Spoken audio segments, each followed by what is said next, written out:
stands for one thing, and one thing only, himself. Okay. Let me set the scene for you. That was not archival footage you're looking at of Winston Churchill in the early days of the Second World War. That was the actor Gary Oldman, who is portraying Churchill in a film that's out today in wide release, Darkest Hour.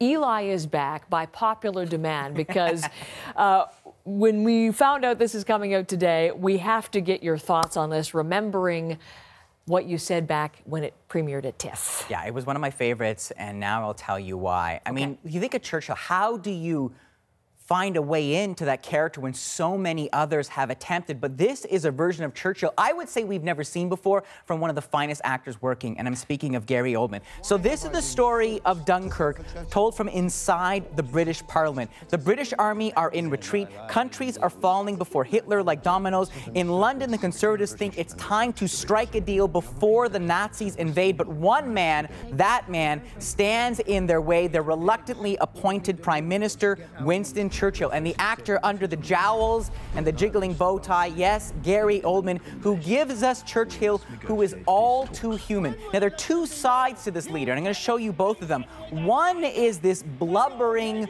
worried politician, terrified he's not equal to the task at hand. Here he is confessing his fears with his wife, played by Kristen Scott Thomas. Take a look. What do the public want me? It's your own party to whom you'll have to prove yourself. I'm getting the job only because the ship is sinking. It's not a gift, it's revenge. Let them see your true qualities, your courage. My poor judgment. Your lack of vanity. Yeah, my iron will. Your sense of humour. Ho, ho, ho. I mean, he sounds like Droopy Dog. It's remarkable. And you almost get the sense that it's part of his approach in that it disarms people. They underrate him because he comes off as this comedic kind of blubbering presence, but there is that other Winston. And so let me set the scene for you now. We're in the bunker with the war cabinet, and the Foreign Secretary Halifax says, enough, enough. Churchill, British citizens' lives are at stake. Hitler is at our throat. We need to cut a deal. Hitler will be reasonable. Here's the response. When will the lesson be learned? When will the lesson be learned? How many more dictators must be wooed, appeased, good God, given him mixed privileges, before we learn? You cannot reason with a tiger when your head is in its mouth.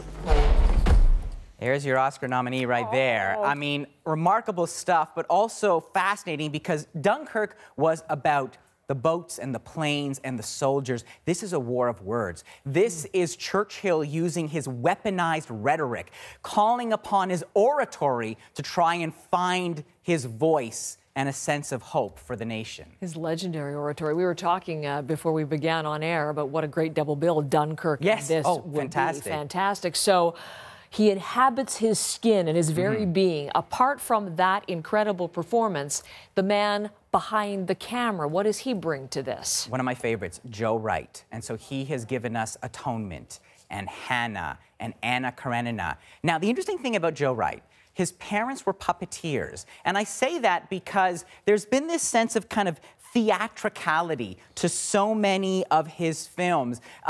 Things that are larger than life, almost artificial, but so, I don't know, creative and imaginative. And what he does with this film, time slows down as Churchill is driving to Parliament and he gazes out that window and he's trying to think, what do I do? What do I do? Do I surrender? What do we do? And he looks at these tableaus of street life in London, and it informs his decision. Or the scenes where he's sitting there with his typist, played by Lily James, and he looks like a demon hunched over the table, drinking his scotch, trying to figure out what to do next. So Wright gives us the close-ups, but also the bird's eye view. I mean, this is an epic story of a single man's struggle to find courage in the face of, there you go, hopeless ruin.